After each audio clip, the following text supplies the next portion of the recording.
Mini trips from Hyderabad episode 28 Basara. ఈ ట్రిప్కి 400 rupees అవుతుంది. 1 డేలో వెళ్ళి రావచ్చు. కాచిగూడ నుంచి ఎవ్రీడే మార్నింగ్ 4:50కి ట్రైన్ ఉంది. బాసరాకి 9:58కి రీచ్ అవుతాం. Ticket price 90 rupees. Railway station నుంచి టెంపుల్ దగ్గరికి 3 కిలోమీటర్స్ ఉంటుంది. ఆటోస్ అవైలబుల్ ఉంటాయి.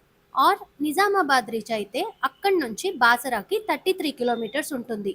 ఫ్రీక్వెంట్గా బస్సెస్ ఉంటాయి. టెంపుల్ టైమింగ్స్ మార్నింగ్ 7:30 నుంచి ఆఫ్టర్నూన్ 12:30 వరకు, మళ్ళీ 2 నుంచి నైట్ 8:30 వరకు. ఇక్కడ అక్షరాభ్యాసం టికెట్ 150 రూపీస్. స్పెషల్ అక్షరాభ్యాసం టికెట్ వచ్చేసి 1000 rupees. Places to cover.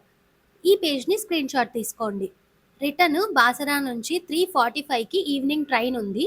కాచిగూడకి night 8:15కి reach అవుతారు. Train ticket 90 rupees. Train details అన్నీ డిస్క్రిప్షన్లో ఇస్తాను, చెక్ చేయండి. అలానే మనకి బస్సెస్ కూడా ఉన్నాయి, ఆ డీటెయిల్స్ కూడా డిస్క్రిప్షన్లో ఇస్తాను, చెక్ చేయండి. Thank you all, bye.